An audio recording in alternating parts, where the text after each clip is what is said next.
उत्तराखंड की सफिया और इशराना को भगवत गीता पसंद है। उत्तराखंड के सारे सरकारी स्कूलों में गीता श्लोक का पाठ शुरू हो चुका है। भले ही कुछ लोग इसे धार्मिक रंग देकर राजनीति चमकाना चाहते हैं, लेकिन हकीकत ये कि कई मुसलमान छात्राओं टीचर्स को ये भा रहा है और वे मान रहे हैं कि गीता का श्लोक उन्हें जिंदगी जीने का तरीका बता रहा है।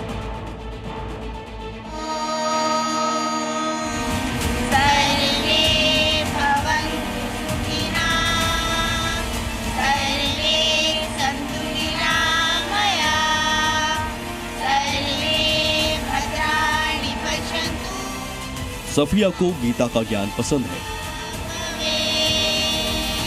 श्लोक हमारे जीवन से जुड़े हुए हैं। जो हम करते हैं हमें पता चलता है कि हमें करना क्या है अपने जीवन में।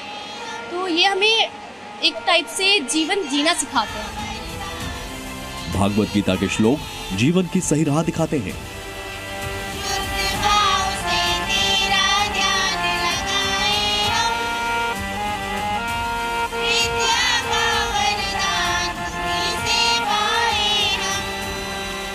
गीता के श्लोकों का पाठ है वो सभी के लिए ज़रूरी है, बच्चों के लिए नहीं, खाली सभी के लिए ज़रूरी है, क्योंकि उससे हमें नैतिक मूल्य और जीवन आधारित समझ शिक्षा हमें मिलती है। जिन लोगों को ये लगता है कि स्कूलों में गीता के श्लोक पढ़ाकर उत्तराखंड की धामी सरकार स्कूलों में धार्मिक शिक्षा दे रही है, उन्हें मुस्लिम छात्र सफिया और मुस्लिम टीचर इशराना की बातें सुनकर झटका जरूर लगा होगा, क्योंकि दोनों ही ये मानती हैं कि गीता के श्लोक उन्हें जीने की सच्ची राह सिखाते हैं।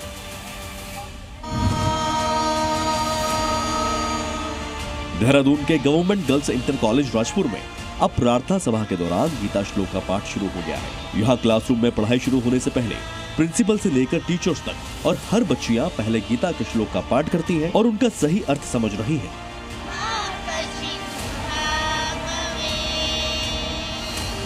उत्तराखंड सरकार ने सरकारी स्कूलों में प्रार्थना सभा में गीता के श्लोक का पाठ हो, इसका आदेश किया है। और इस वक्त मैं राजधानी में जिस गर्ल्स इंटर कॉलेज में हूँ, वहाँ आप देखिए किस तरह से जो टीचर्स हैं वो हारमोनियम के साथ और तमाम जो बच्चे हैं वो गीता के श्लोकों का पाठ कर रहे हैं।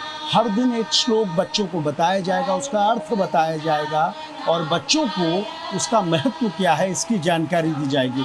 आप देखिए जो टीचर्स हैं उनके साथ कोरस में किस तरह से तमाम बालिकाएं यहाँ पर मौजूद हैं और जो बाकी बच्चे हैं वो तमाम बच्चे इन श्लोक को सुन रहे हैं और वो यहाँ पर मौजूद हैं। इसका अर्थ ये है, इसका तात्पर्य ये है कि तमाम जो बच्चे यहाँ पर मौजूद हैं उनको गीता के श्लोकों की जानकारी हो, गीता के श्लोक क्या हमें शिक्षा देते हैं उसको ये समझ पाएं।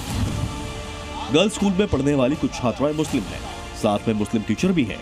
इन्हें गीता के श्लोक पढ़ने सुनने पर कोई एतराज नहीं है। और तो और इस स्कूल की संस्कृत टीचर मुस्लिम है और उन्हें ये जिम्मेदारी मिली है कि हर दिन गीता का एक श्लोक बच्चों को पढ़ाएं और उसका मतलब भी समझाएं।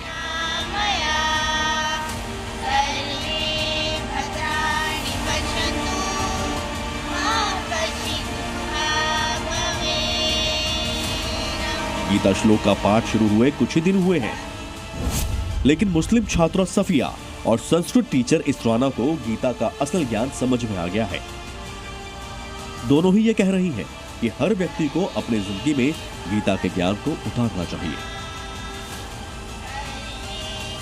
सर, श्लोक हमारे जीवन से जुड़े हुए हैं। जो हम करते हैं हमें पता चलता है कि हमें करना क्या है अपने जीवन में। तो ये हमें एक टाइप से जीवन जीना सिखाते हैं और हमें बहुत सी चीज़ों का और पता भी चलता है कि आगे हमें अपने जीवन में करना क्या है। और इससे संस्कृत भाषा भी सिखाई जाती है, जिससे हमारा माइंडसेट व्यू और वाइडर होता है और बहुत ज़्यादा काबिलियत भी आती है, जैसा मुझे लगता है। जब आप गीता को पढ़ेंगे, उसके श्लोक पढ़ेंगे, तो आपको उससे नैतिक मूल्य, जीवन जीने की सारी चीज़ें आपको आराम से उसमें देखने को मिल जाएगी। इसके अलावा जैसे कि श्लोक है कर्मण्येवाधिकारस्तु मा फलेषु कदाचन, कि हमें जो है कर्म करना हमारा अधिकार है, फल करने की इच्छा नहीं रखनी चाहिए। तो ये चीज़ें अगर हम अपने जीवन में उतार लेते हैं तो बहुत सारी चीज़ें अनायास ही ख़त्म हो जाती हैं।